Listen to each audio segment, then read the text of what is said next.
right here. There's the awning. I'm really getting close. See the heaving action. This was very scary. An accident or negligence? Could the sinking of the Titanic have been prevented? An old camera found deep in the ocean revealed some strange mysteries. Did they unintentionally record indications of approaching doom? Each shot depicts a different aspect of life aboard the Titanic before it collided with an iceberg on that fatal night. Were there minor indicators among these photos that could have predicted the ship's fate? Join us as we reveal the secrets behind these 20 mysterious pictures from before the Titanic sank. Number 20. The lifeboats. The Titanic's insufficient lifeboats remain a terrifying enigma from the disaster. Despite carrying 2,200 passengers and crew, the ship only had 20 lifeboats that could accommodate around 1,000 people. This huge shortage of life-saving technology has prompted decades of study and speculation. During the inquiries following the catastrophe, Sir Alfred Chalmers ascribed the insufficient quantity of lifeboats to a lack of current standards and advances in shipbuilding technology. He controversially stated that using fewer lifeboats could have sped up the evacuation procedure, potentially saving more lives. This statement raises troubling issues about whether the prioritization of aesthetics and space over safety led to the catastrophe. Survivors' testimonies, such as those of Senior Commander Charles Lightler, shed more light on the disarray and mismanagement that occurred during the evacuation. Many lifeboats were launched without being fully loaded, a precautionary measure to avoid overloading and potential accidents when being lowered into water. However, this caution resulted in vacant seats, which could have been critical for those left behind on the sinking ship. Number 19. Just before sailing. These early Titanic images have a chilling meaning in light of the ship's tragic sinking. This image shows ongoing construction and final preparations aboard the ship, implying that it may not have been entirely prepared for its maiden trip. The depiction portrays workers in unfinished places, prompting concerns about whether the ship was properly equipped for the journey ahead. The photograph invites us to ponder the consequences of the Titanic's incomplete state. Could the continuous maintenance have compromised the ship's structural integrity or safety measures? Did time restrictions play a factor in the tragedy? These issues highlight the intricacies and difficulties involved in building a vessel of such enormous size and significance. Looking back at these vintage photos reminds us of the painstaking planning and labor necessary for shipbuilding. Number 18. Sinking entertainers. A chilling scene aboard the Titanic. Among the turmoil of the sinking ship, first-class passengers are gently handed beverages.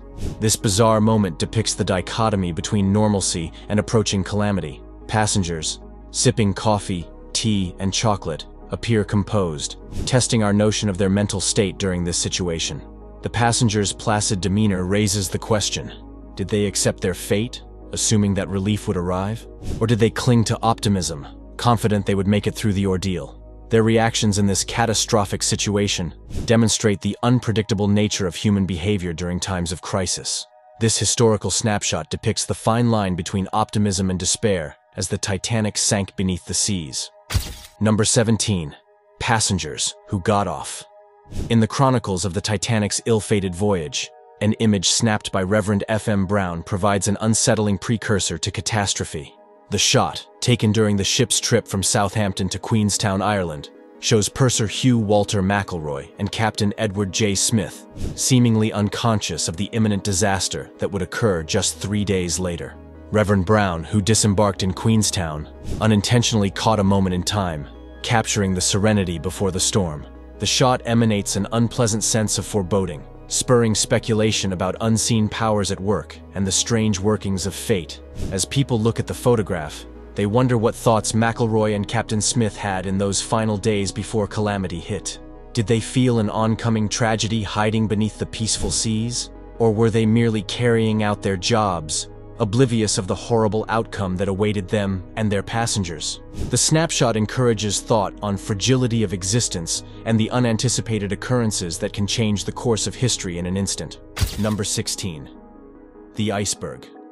In a key moment in history, a photograph believed to portray the iceberg that sank the Titanic has surfaced, shot on April 15, 1912, just after the ship's tragic demise. This unique shot, taken by Undertaker John Snow Jr. on board the recovery ship Mackay Bennett, depicts an iceberg with a scarlet line around its base, indicating that it had recently collided with a vessel. The photo, nicknamed Titanic by Snow, remained in the Snow family's hands until it was purchased by a Titanic memorabilia collector some 30 years ago. It is now scheduled for sale by Henry Aldridge and Son auctioneers, with a price range of $5,000 to $8,000. The Mackay Bennett was deployed to collect bodies from the North Atlantic after the Titanic sank, killing over 1,500 passengers and crew. The iceberg in question represents the disaster's somber legacy. While the exact involvement of the iceberg in the disaster is still debated, this shot is a dramatic artifact that captures a moment frozen in time from one of history's most iconic maritime tragedies.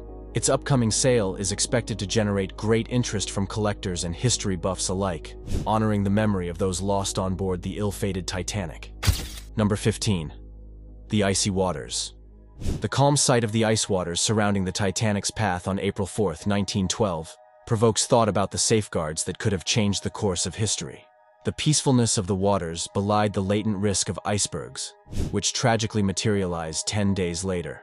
In retrospect, changing the ship's course or taking more safeguards could have prevented the accident. Iceberg warnings were received but not fully heeded, emphasizing the necessity for more cautious navigation procedures in icy areas.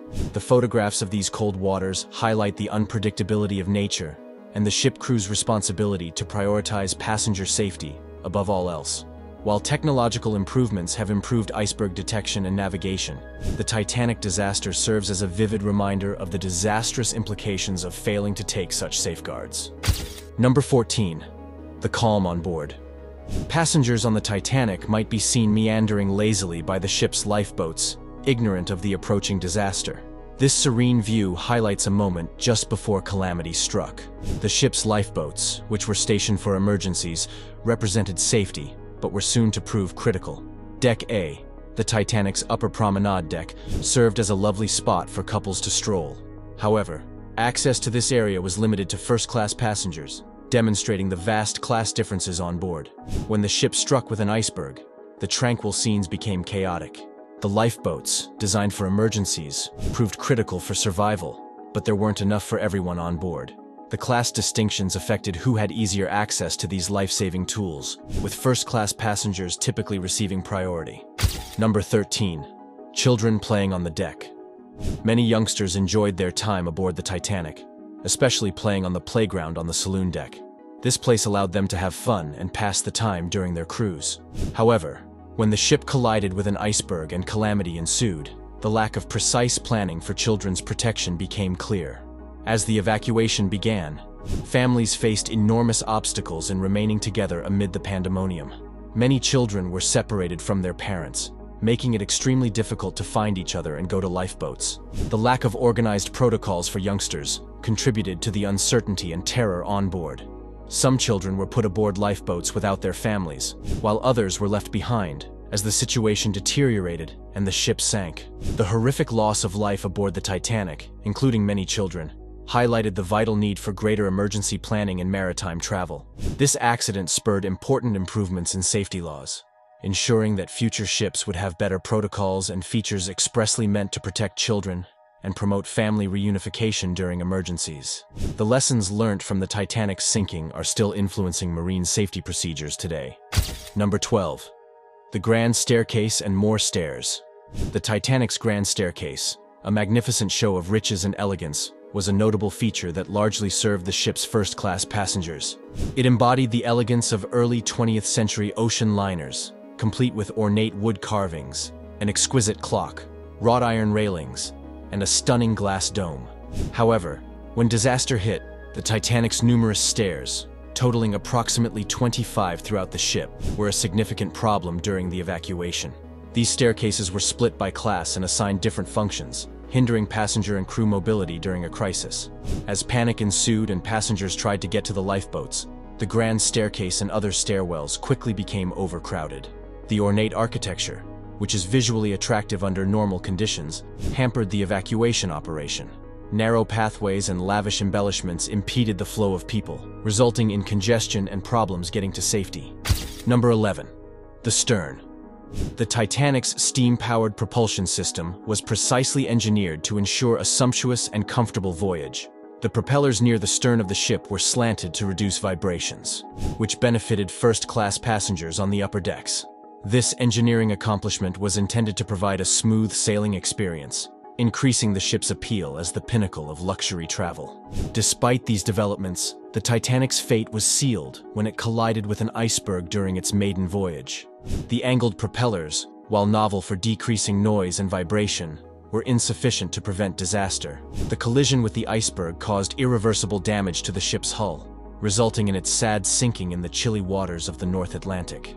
This tragic incident demonstrated the limitations of even the most advanced technologies of the period in the face of unforeseeable natural disasters, permanently establishing the Titanic's position in history as a cautionary tale of human arrogance and the fragility of technical wonders. Number 10. The funnels. The Titanic, known for her grandeur and size, featured 4 spectacular funnels on its top decks. The ship was originally intended with 3 working funnels to vent smoke from its enormous array of boilers, which were positioned deep within the hull. However, the inclusion of a 4th funnel was solely for cosmetic reasons and to offer more ventilation to the engine rooms below. The decision to add a 4th funnel sprang from a desire to enhance the ship's intimidating appearance, which contributed to its reputation as the pinnacle of luxury and modern engineering. This 2nd funnel was not linked to the boilers and served no functional purpose. Despite its majestic size and the mechanical marvels it represented, the Titanic's immense dimensions provided difficulties, particularly during its disastrous first voyage. When the ship collided with an iceberg in the North Atlantic on the night of April 14, 1912, its magnitude played a crucial role in the disastrous event. The Titanic's sheer heft and length prevented it from maneuvering quickly enough to avoid impact. Number 9. The wireless operator. The wireless communication system aboard the Titanic was groundbreaking for the time. Using Morse code relayed over open airways, this system allowed the ship to connect with other vessels and shore stations. Regardless of its potential, the Titanic's wireless technology was fatally undermined on the night of April 14th. Prior to the accident, no laws required a continual radio watch on passenger ships like the Titanic. This meant that, while the ship's Marconi operators were adept and the technology could send and receive signals over large distances, there were gaps in radio monitoring. On that tragic night, the neighboring SS Californian attempted to alert Titanic of the existence of icebergs, sending many communications that were never acknowledged. The Marconi operators on the Titanic were focused on transmitting passenger communications and did not prioritize SS Californian's iceberg warnings. As a result, the Titanic continued at full speed towards an area infamous for icebergs, eventually colliding with one. After the collision, the Titanic's distress signals were transmitted wirelessly. Several ships, notably the Carpathia, received these signals and acted quickly to rescue people. However, the closest ship, the Californian, had turned off its wireless radio for the night, so it did not receive the distress calls in time to respond. Following the sinking of the Titanic, it became obligatory for all first-class passenger ships to keep a continuous 24-hour radio watch, guaranteeing that distress calls could be received and responded to quickly in crises. Number 8. The coal fire. In a shocking revelation that questions the conventional narrative of the Titanic's sinking, journalist Sinan Molony has presented persuasive evidence indicating that a coal fire aboard the RMS Titanic seriously weakened the ship prior to its ill-fated maiden voyage. This newly discovered material, included in the documentary Titanic: The New Evidence, which aired on Channel 4 in the United Kingdom, has sparked heated controversy among historians and maritime professionals alike. The video shows images from an album that had been concealed for over a century and were taken at Belfast's Harland and Wolff Shipyard just days before the Titanic set sail. These photographs reveal a prominent dark mark on the ship's starboard side, near a coal bunker, where a fire had been smoldering. According to Molony, this location corresponds to the exact point at where the Titanic collided with the catastrophic iceberg in the North Atlantic. Molony claims that the coal fire, which reportedly reached temperatures of over 1,000 degrees Fahrenheit, weakened the ship's bulkheads.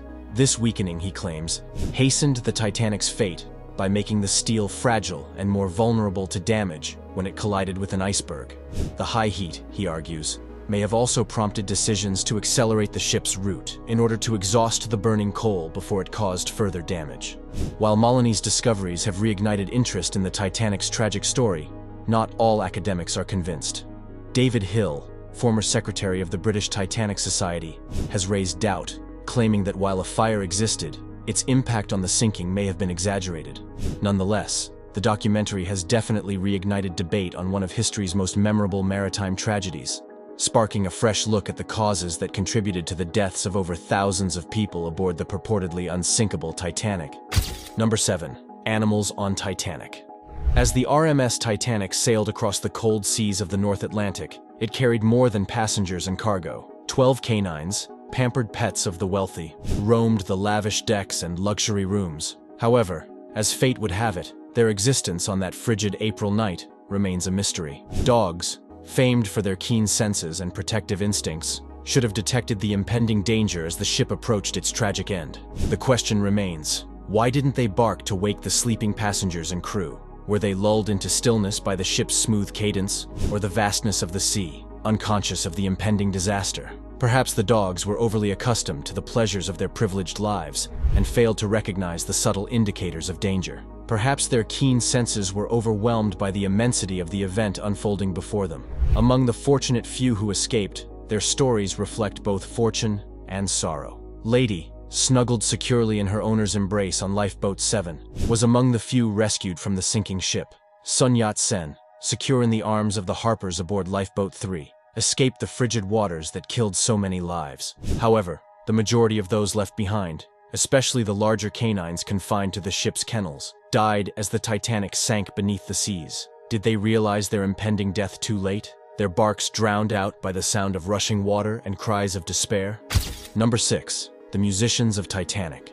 In the aftermath of the Titanic disaster, one of the most haunting mysteries is the fate of its heroic musicians. The band, led by Wallace Hartley, continued to play as the ship sank, offering comfort to passengers in the midst of mayhem. Hartley's funeral in Cone, attended by hundreds, was a sorrowful monument to his sacrifice, but the rest of the band's fate remains unknown. The Titanic's musicians, noted for their bravery in playing "Nearer My God to Thee" during the ship's dying moments, met an untimely end. None survived, making their ultimate sacrifice a heartbreaking mystery. Their courageous deeds were celebrated with a Royal Albert Hall concert, in which 500 musicians from London orchestras paid respect to their memory with moving performances for the Titanic Relief Fund. However, the instruments that once echoed tunes of hope and sadness have mostly been lost to the depths of the Atlantic. 5 grand pianos, 2 uprights, and an Aeolian electric organ were lost along with the Titanic. Despite this tragedy, Wallace Hartley's violin became a symbol of endurance, strapped to his chest in its case, demonstrating the enduring power of music. A replica violin made in Hartley's memory, now treasured by the Burnley Youth Orchestra, serves as a moving reminder of the Titanic's musical legacy. Now it's time for our subscribers' pick.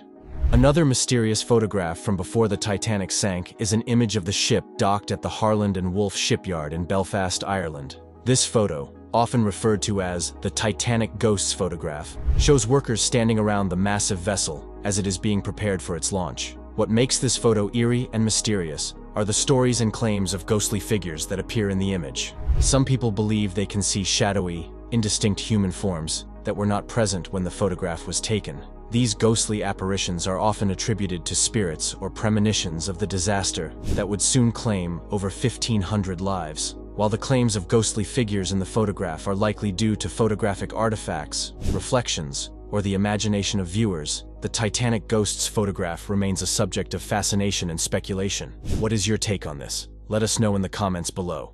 Number 5. The Shipyard Number. One lingering conspiracy theory about the Titanic revolves around its hull number and religious symbolism. The ship was built in Belfast by Harland and Wolff and was officially designated as Yard Number 401. However, the conspiracy theory contends that the hull number 390904, when reversed, resembles the words "No Pope," which supposedly scared Catholic personnel involved in the ship's construction. They interpreted this as a terrible omen and thought it would bring calamity to the vessel. This notion, however, lacks solid proof and has been thoroughly refuted by reliable sources such as Snopes. The number 390904 is wholly fake and does not appear in any historical records relating to the Titanic's construction. Furthermore, historical records show that by the early 20th century, Harland and Wolff employed a primarily Protestant staff. This demographic shift was caused by a violent sectarian struggle in 1886, which forced many Catholic employees to abandon the enterprise. As a result, the existence of Catholic workers to express concerns about the hull number during the Titanic's construction is extremely unlikely, highlighting the company's reputation for favoring Protestant employees by the 20th century. The attraction with this theory stems from its attempt to discover meaning in coincidental numbers and symbols, which reflect greater cultural worries and beliefs. However, comprehensive historical study and fact-checking show that the hypothesis lacks a realistic foundation. Number 4. The lookalike Olympic. Imagine a world in which the Titanic never sank. A convincing conspiracy theory claims that the Olympic, the Titanic's sister ship, went down in the North Atlantic. According to this idea, developed by researcher Robin Gardner, the International Mercantile Marine Co., owner of the White Star Line, which operated both ships, orchestrated an intricate insurance fraud. The Olympic's collision with a battleship in 1911, which was ruled its fault, prevented the White Star Line from claiming insurance. Gardner believes that in order to recuperate losses, the firm substantially refurbished the Olympic before disguising it as the Titanic. The goal was to drown the Olympic on purpose while posing as the Titanic in order to claim a large insurance settlement. The disaster was planned so that surrounding ships could rescue all passengers and crew. However, a catastrophic mistake apparently occurred when the disguised Olympic crashed with a darkened rescue craft, which the crew mistook for an iceberg. Critics, however, bring to various irregularities. Items recovered from the Titanic's debris have the ship's build number 401, not the Olympic's 400. Furthermore, historian J. Kent Layton points out that no woodwork from the Olympic, which was sold before being scrapped, has the Titanic's construction number. While the hypothesis depicts massive corporate greed and deception, concrete evidence supporting the transition is limited. Number 3. J.P. Morgan mystery. The J.P. Morgan Titanic conspiracy hypothesis involves power, wealth, and big manipulation. J.P. Morgan, the owner of the International Mercantile Marine, which controlled the White Star Line, allegedly sank the Titanic to eliminate barriers to the U.S. Federal Reserve Bank's foundation. John Jacob Astor, Benjamin Guggenheim, and Isidor Straus, 3 Federal Reserve opponents, died on the Titanic. The richest passenger, John Jacob Astor, Benjamin Guggenheim, wore his best and accepted his fate with a rose in his buttonhole. Ida and Isidor Straus died together because he refused to leave her. When J.P. Morgan canceled his Titanic voyage at the last minute, he cited business concerns, specifically a desire to purchase art in Europe. Many others suffered, but Morgan avoided it with this easy cancellation. Morgan, with his wealth and power, could have arranged the accident to eliminate resistance to his banking goals, say conspiracy theorists. Critics note the lack of evidence and the impossibility of arranging such a comprehensive plan, including notable figures' deaths. Why Morgan's opponents boarded the Titanic, and if their deaths were accidental, remains unanswered. Despite intriguing linkages and circumstantial evidence, the theory remains disputed and speculative, prompting historians and fans to wonder how much J.P. Morgan was involved in one of history's worst maritime tragedies. Number 2. The sea trials. Sea trials were crucial to Titanic's preparedness for its April 1, 1912 maiden voyage. Because of bad weather, the testing was postponed to April 2nd. This delay left the Titanic one fewer day in Southampton to prepare for its historic voyage. On a clear morning on April 2nd, the Titanic sailed out for sea trials with a reduced crew of stokers, greasers, firefighters, and vital officials. Interestingly, the ship's domestic staff, including Harland and Wolff's Thomas Andrews and the Board of Trade's Mr. K.S., were absent from these trials. Seaworthiness of the Titanic depended on their existence. The 12-hour experiments were conducted in poor conditions. Without a full crew and staff, experiments were limited. Despite these obstacles, maneuverability, speed, and stopping were assessed. An important test was the Titanic crash stop, where it stopped from full speed. It took 850 yards for the ship to stop. The Titanic's top speed was 20 knots in testing. It's unclear if these tests fully evaluated the Titanic's capability. Given the short timetable and decreased personnel, the trials may not have been through enough for a ship of this size and complexity. Critics say the rush to finish the testing may have missed concerns that led to the ship's tragedy. Number 1. The Last Picture. This shot, taken near Crosshaven, Ireland, portrays a calm moment during the RMS Titanic's maiden voyage, just after leaving Queenstown, Ireland, on her way to New York. Nobody knew 3 days later that the Titanic would collapse to the ocean floor after hitting an iceberg. The photograph is notable, because it was taken by Francis Brown, an Irish Jesuit priest who documented portions of the Titanic's voyage from Southampton to Queenstown. Brown intended to carry on to New York after accepting a generous offer of passage from a wealthy family on board. However, a last-minute order from his superior redirected him back to his responsibilities, preventing him from continuing the perilous journey. This shot, which captures the Titanic in the quiet before the storm, has a disturbing effect. It depicts the majestic ship sailing away happily, ignorant of the iceberg waiting on its route ahead. Thanks for watching. See you in the next one.